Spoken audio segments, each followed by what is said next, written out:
This is a production of Cornell University. Hi, good morning, almost good afternoon. Karen, I felt very rude. I didn't mean to push you off. It sounded like a very interesting presentation. Hopefully, the tie-in between your topic, invasive species, I can relate to green rooftop farms. Hopefully, they become invasive. Martin thinks that they're the future of farming, which I think that is the case. My name is Floriculture, co-founder, director of operations for Recover Green Roofs. We specialize in putting all sorts of plants on a roof, from very shallow-rooted ground covers to big trees and everything in between, including vegetables. Rooftop farms are about 10% of the work that we do, the projects we install, but it is far and away the most exciting type of green roof that we have designed and built over the past 9 years. And I'm thrilled to be here. Thank you very much for having me. When Martin recruited me, I told him I'm a package deal and that you have to invite my wife and baby with us. And we are having a good trip out here and falling in love with Ithaca. So we're very happy to be here.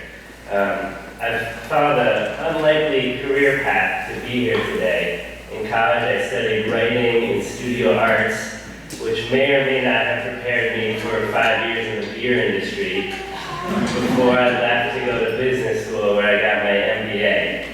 But my first formal training was in my mom's garden in a small town on the Connecticut River. And my father was a restaurateur. So food was absolutely the center point of our family, and we ate a lot of what we grew. We literally, at the end of every meal, talked about what our next meal was going to be. Which sounds crazy, but I actually think it makes a lot of sense. Because you don't want to miss a meal. Bad things happen if you miss a meal. So in 2013, my company designed and built a rooftop farm on top of a Whole Foods in Linfield, Mass. And I felt like I had come full circle and re-entered the food industry in a way that I never would have imagined when I was growing vegetables in my mom's garden. This is a great project. Whole Foods is an incredible client to work for. My wife and I are now very loyal Whole Food customers. They hired us to design and build this rooftop farm, and they hired Green City Growers. That's one of the Green City Growers farmers up there farming it, and they sell all the produce in the store below. And this was a huge project for us. It put us on the map. People started noticing what we were doing. We didn't have to explain what a green roof was, and the Boston Globe took notice.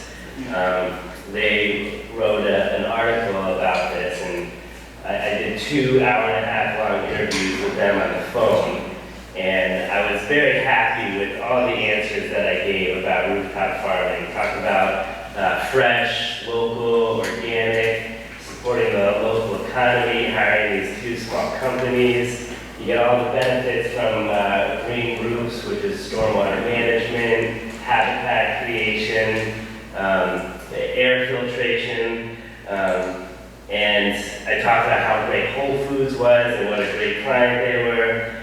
And I remember that I knew the day it was going to be published, and I was driving to work, and I was so excited. I thought we finally had made it, and I felt like I was going to be a local celebrity. I thought people would recognize me walking down the street.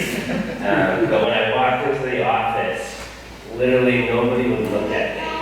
And I opened up the article, and of all the things I said, the one quote I got was that the cost-benefit analysis does not add up.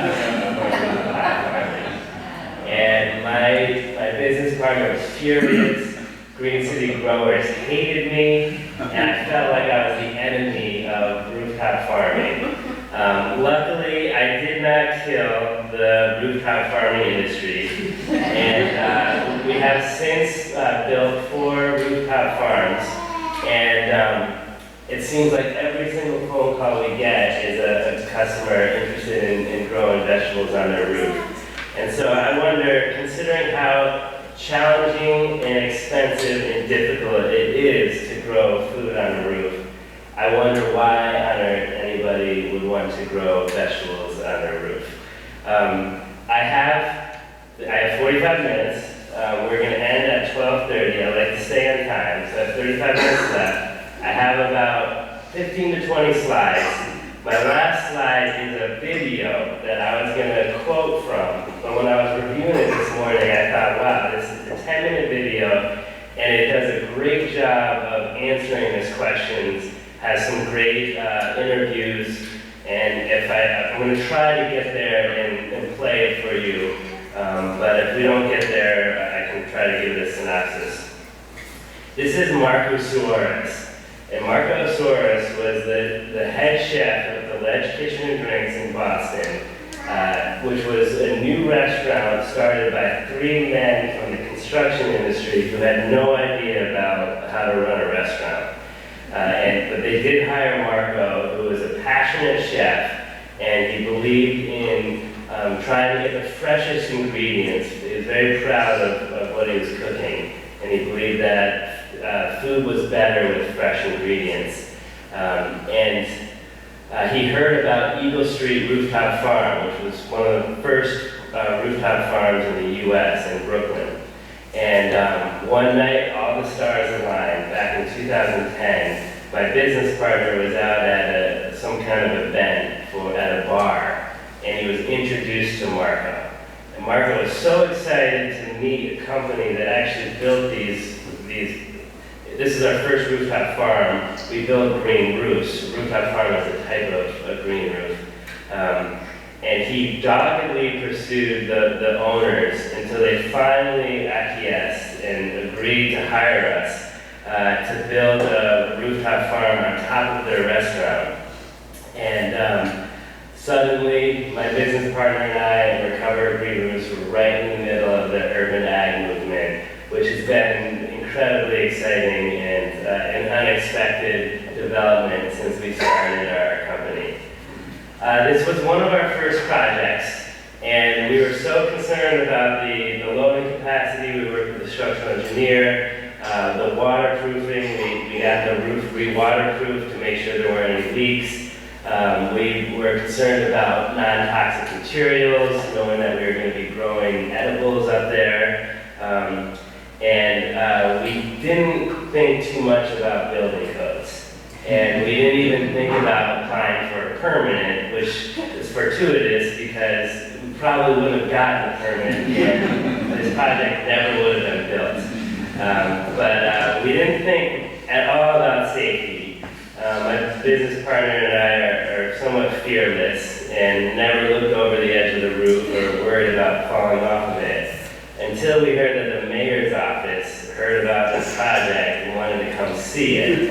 And we thought, oh no, it might not be up to code. They might see something that they shouldn't see. So we put up this orange construction line 6 feet from the roof edge and tried to convince the mayor's office that this was up to code and it was perfectly safe.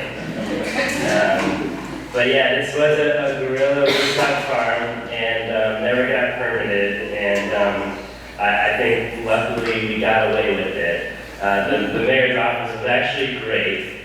They're in this video if I get to it. But this is how we access the roof via ladder, which is absolutely not up to code. Those are 2 farmers from Green City Growers, and they recruit their farmers based on whether they have a fear of heights or not. And if they can climb up the ladder with one hand. But everything goes up and down that ladder. All the compost in the spring, all the seedlings, and all the tools, all the shovels, and then all the harvest goes back down that ladder and right into the kitchen. It's not an ideal roof for those reasons. It's not up to codes, but it is a beautiful roof. It absolutely transformed that space. We had an architectural photographer take this, and he taught me a great secret I'll tell all of you guys. take pictures during the sunrise because it gives it that nice golden glow.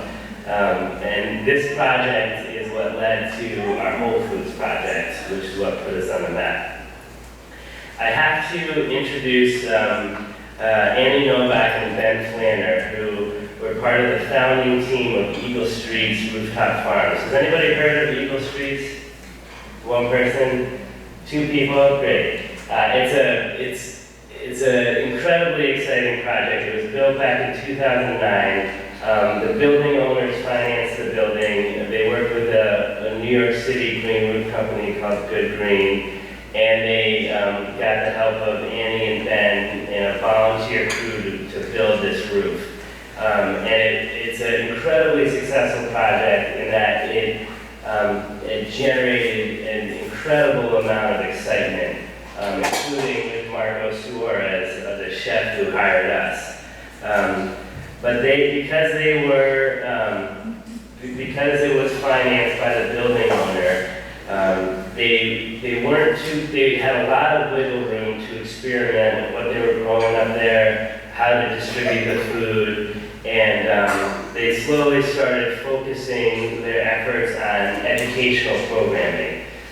They can do, what Ben told me is, when they brought kids up there from New York City who had never been outside the confines of New York City, had never actually seen vegetables growing, and it always took for granted where their food came from. And to go out on a roof and to actually see vegetables growing out of the ground was eye-opening for them. And so that they realized they had a great educational opportunity there, and they have since developed a lot of educational curriculum around farming, which I'm sure you all are familiar with: planting, maintaining, harvesting, cooking. They have cooking classes up there, composting, they have beehives.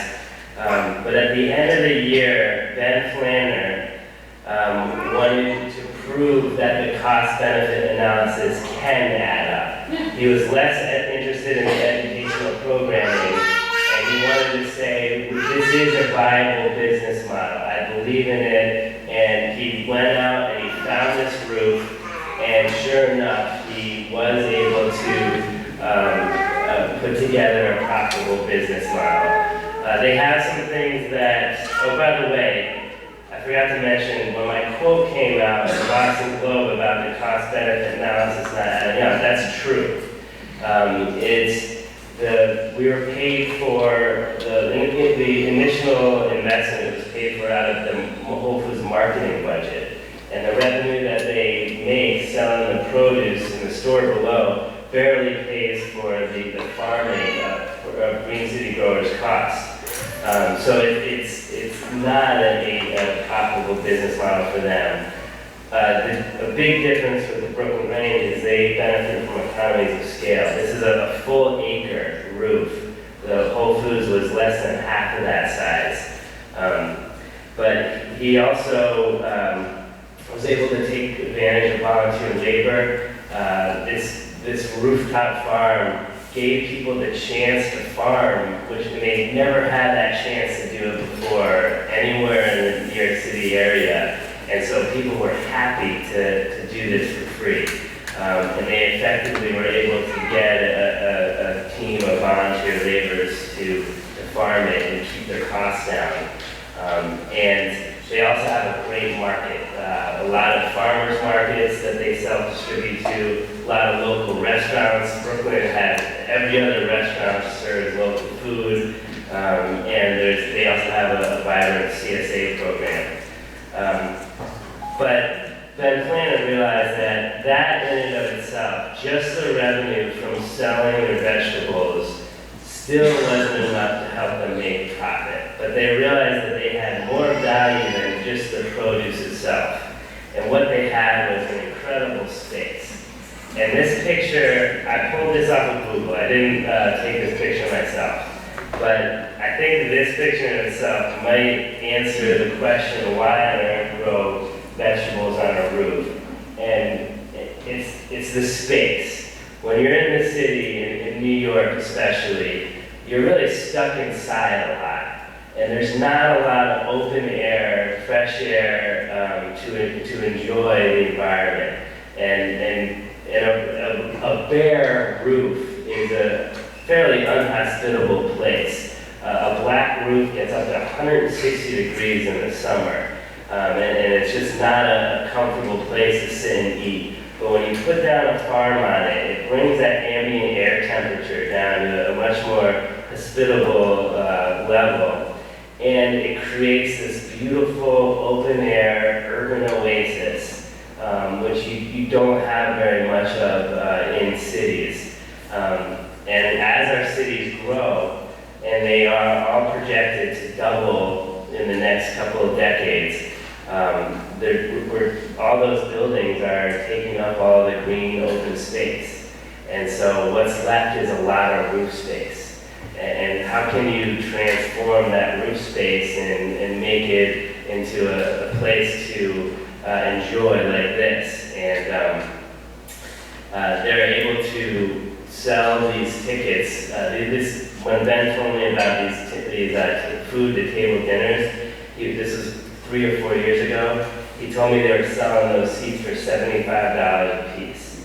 So this was a big revenue channel for them that helped them become profitable. And the other really magical thing about an open-air rooftop farm in a city where there isn't much open air and green space is that you're also elevated from the street level. And that makes a world of a difference. The pedestrians, the cars, they have a lot of really strong rush energy, and it's stressful. And to go up a few stories and to escape that street level energy it really creates a nice, peaceful oasis up there. So I could end this presentation on that slide, but I still have 25 minutes. They also do more than just those food-to-table events. They host weddings up there.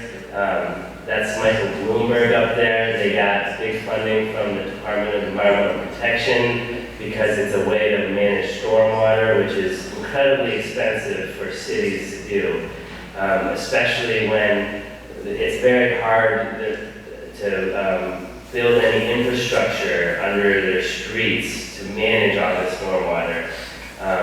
They also obviously have value-added products like this hot sauce. They can make much more money selling hot sauce than they can the peppers themselves.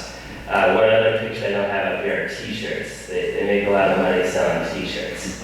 So they were able, Brooklyn Grange was able to make some money rooftop farming, but it wasn't just selling the vegetables themselves. It was really selling the brand and the space that they created. Lufa Farms in Montreal. Is anybody familiar with this project? This is probably the most impressive, probably my favorite model for rooftop farming from a business sense.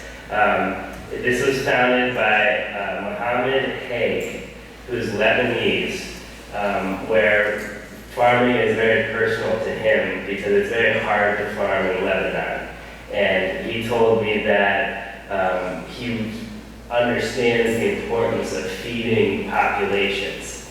And his mission is to feed big populations in city centers where there isn't much farmland. So he is also a businessman, and he realizes in order for a business model to be sustainable, it has to be financially sustainable. So what he's able to do here with this greenhouse that Ben can't do at Brooklyn Grange is grow 12 months out of the year. And he uses hydroponics inside that greenhouse, and hydroponics yield much more produce than soil does. And I was on a panel with Mohammed, and he brought all of his vegetables and was handing out these tomatoes to prove that hydroponic food actually tastes pretty good. And it did taste pretty good. The cherry tomatoes are very sweet. But for him, for Mohammed, rooftop farming is about food security and providing and feeding big city centers. This was the Boston Medical Center, which is a rooftop farm we built in Boston. And they're not selling these vegetables. They are paying for the farming, they paid for the install. They actually got a founder at an auction to pay for the entire cost of this install. And they hired a farmer to do all the farming, and they give all the produce to their low-income patients. And it's part of a new effort they're doing that's more about holistic healing. To me, it's so ironic to go to a hospital and the food is almost inedible. I think good healing involves healthy diets. And so their Boston Medical Center is trying to bring that into their equation, working with patients and giving them healthy food as part of the healing process. The Boston Medical Center was based on what we did at Fenway Farms. And this is Fenway Farms, which is a rooftop farm we built back in 2015.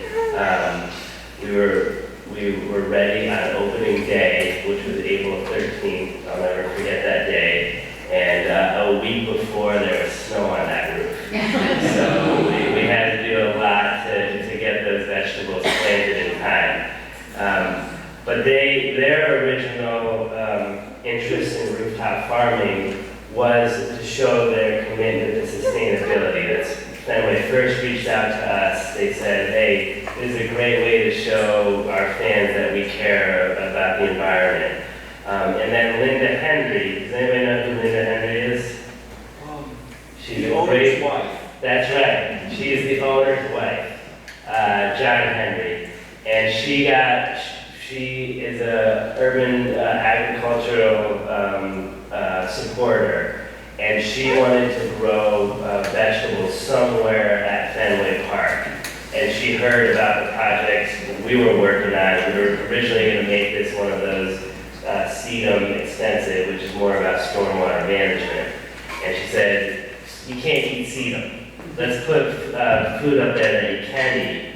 And she was able to loosen up her husband's wallet and got him to pay the price of. This is right after he bought one of the European soccer teams. I thought if you can afford it's not Manchester United, I think Liverpool really bought.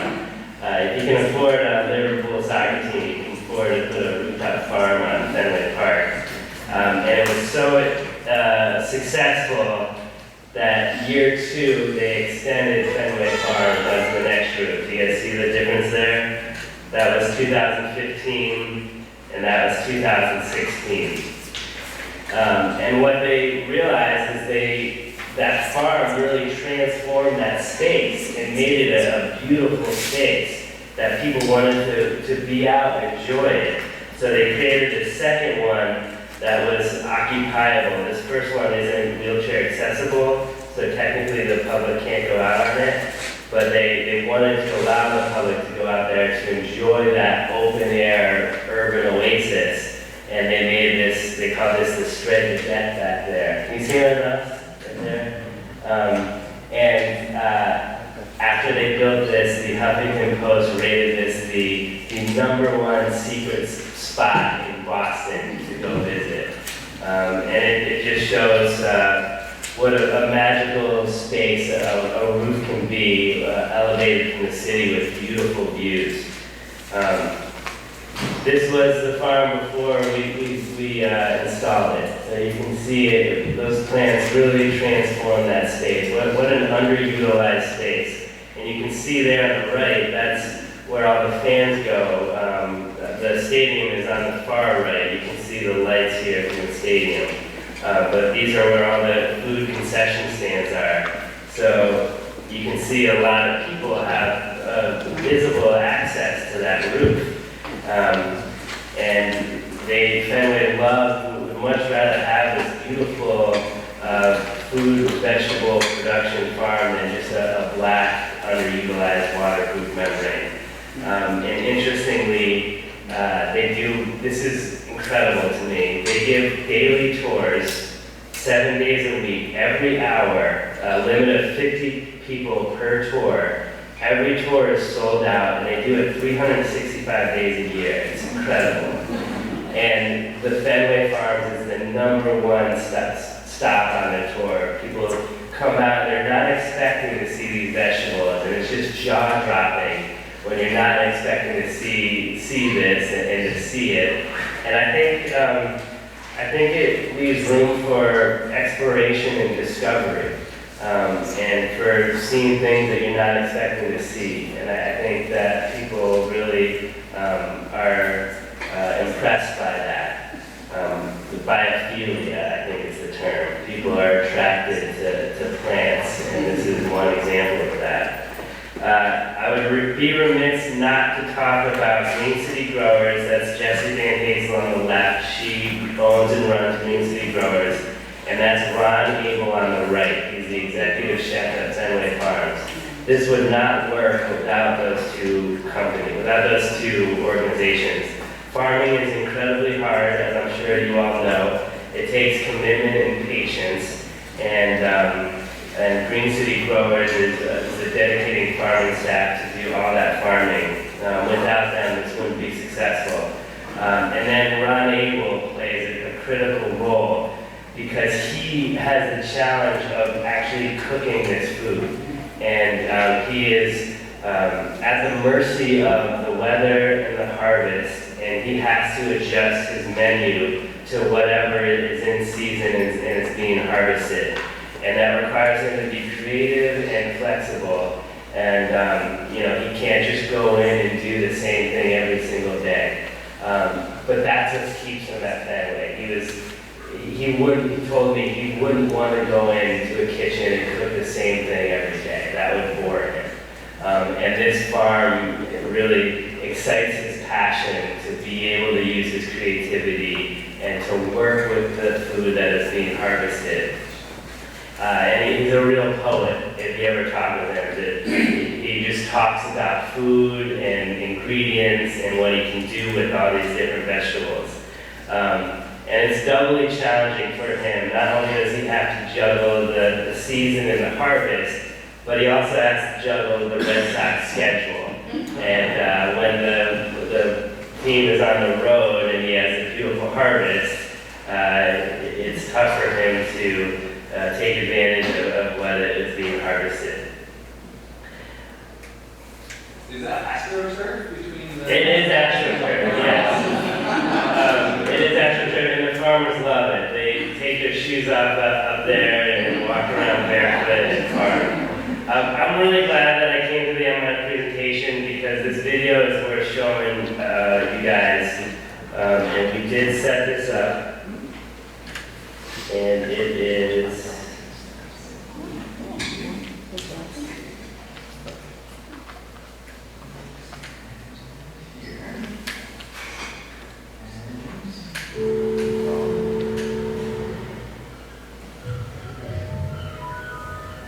Yeah. People are really curious about food, and they're really curious about what a plant looks like that's growing. And we've seen, just in the tenants in this building alone, kind of coming up and looking around and being curious about what's going on. And that's really, to me, that's really exciting that exists. And I think that people that live in cities kind of, I don't want to use the term hunger, but they do hunger for, kind of a connection. You've got all this unused space in the city in the form of rooftops that actually uncovered causes environmental problems. So you cover it, you're growing awesome food while providing environmental benefits. It kind of just seems like, why isn't everyone doing this? We get that a lot.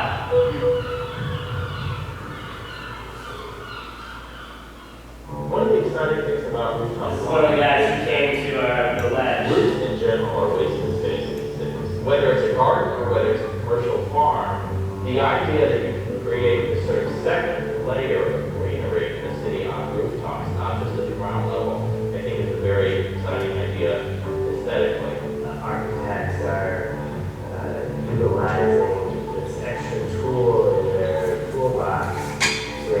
tie in architecture with the surrounding neighborhood. Although there is a lot of empty space in Boston, on the ground level, there's just more demand than that space, so thinking creatively about how to use our rooms is a really smart move. Remember a time mid-century, middle 19th century, when there were a lot of factories, and when it was fashionable to separate land uses. Residential uses occurred over here, industry was over here, office uses were over here. How did we get between all those different uses? We drove our cars. We've seen over the last 30 years in cities between, there's a greater mix of uses. These uses are getting closer together, and it's now easier to get out of your car and go out. And I see urban agriculture as just another step in that evolution, away from separating land uses and towards bringing land uses together. And we've never really been down here before, and John, that's a really big building. Monsters, amazing, she's been able to pull off the partner what they've been able to do. It's a lot of politics and zoning and relationship building to make all of this stuff happen. I think it's amazing. It's going to be the second largest rooftop farm in the world, and it's happening here in Boston. Courtney and I both have personal, professional interests in food. So when the conversation started between John and I, it seemed like the movement was happening within the city, and urban agriculture was really becoming a viable sector for food production. Urban agriculture is really about food production and really creating a healthy and a robust food system here in Boston. Courtney and I, when we started this, pretty kind of idealistically and realistically. We started to think about, could we take this to a larger scale? Could we do something that would really make an impact on the city? And from there, we embarked with bikes and zip cars and knocked and cold called on people's doors of buildings that had larger roofs. Not all roofs are designed for there to be regular activity on that roof, particularly commercial activity, and particularly if there are any visitors. That whole process, finding the roof and then working out the lease arrangement, et cetera, 3 years later, we've got phase one of our operation. It's been exciting working with John and Courtney these past few years at Higher Ground Farm, especially in conjunction with the development of our building design just got passed by the Boston zoning board. Article 89 represents an effort on the part of the city to modernize the zoning code that will improve public health, beautify neighborhoods, make communities more vibrant, and bring Boston into the 21st century. There are problems that are associated with farming in city centers. The Boston Redevelopment Authority has a comprehensive job of doing their research, identifying what those potential problems could be, and coming up with reasonable regulations. States, if farming was not an explicitly legal endeavor, it made the business of farming difficult. It made getting loans difficult or engaging in leases difficult. And this really opens up the possibility for both small and large entrepreneurs to engage in the business practices that they're going to need to. They're going to need to go banks and get loans. They're going to need to sign leases for the land. And so Article 89 really needs to come to fruition in order for that to happen on a much broader scale. You know, ultimately we want to have a pretty diverse market, whether it be direct to the community through a CSA or farm stand of some sort. This year we really just focused on restaurants and retailers because we already kind of had those relationships. So when we had products to sell, they were well aware of what we were doing and wanting to buy it. And that was really one of the key things about us starting this business, was we knew that we had a lot of relationships with what would be potentially our market. I'm not surprised that they were able to get as many customers as they were this first year, both because of the connections that they had in the restaurant world, and also because I think a lot of people in the restaurant world really care about food that's grown really well, and also having thinking about the impact on the environment. And so certainly having food that's grown down the street and linked to the restaurants is important to a lot of people who care about the environment and the city that we're living in.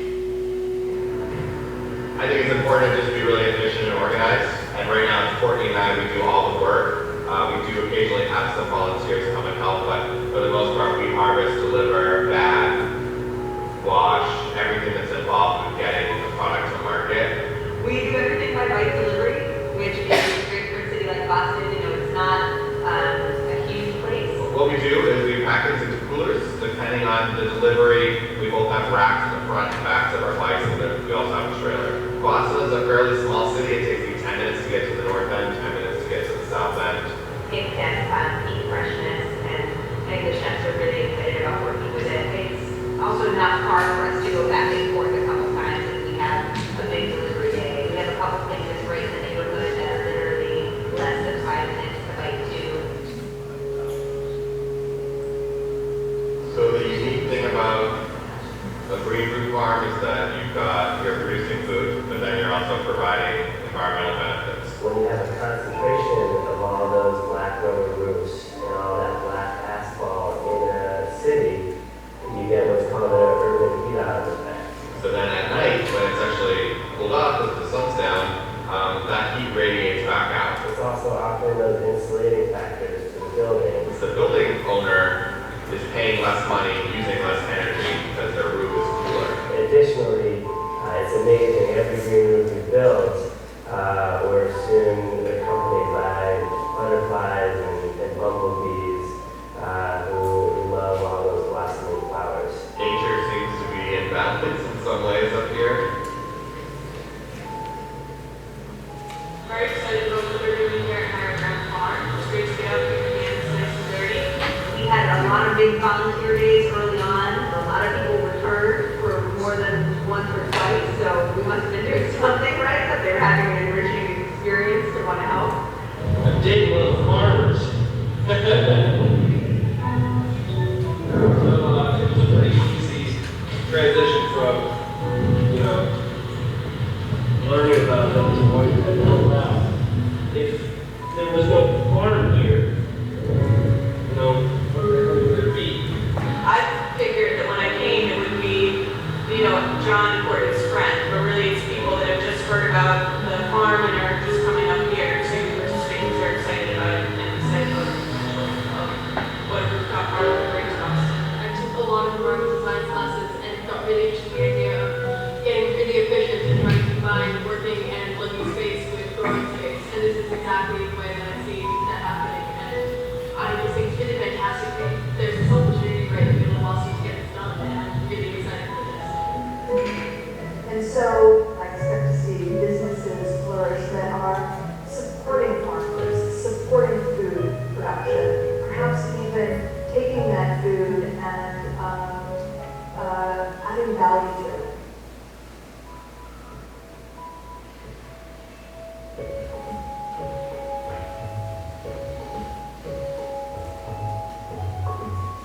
Boston has come a long way in a short period of time with rooftop farming. For John, I hope that Higher Ground will be a leader in the commercial urban food production movement here in the city. I think they are setting the building blocks for good, strong, stable growth for the future.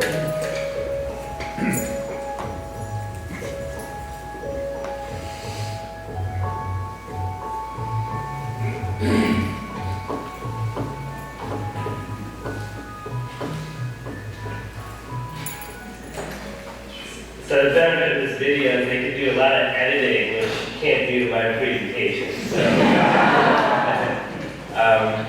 thank you very much. I don't know if we have any time for any questions or answers, but I do have some brochures on our business and business cards if anybody would like my contact information. Do we have any questions? Yeah, we got a couple minutes for questions. When's lunch? What would you throw us? I think the local harvest is tomatoes. It's BLT season. Well, thank you very much.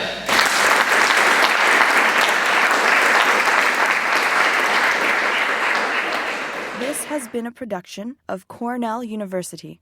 On the web at cornell.edu.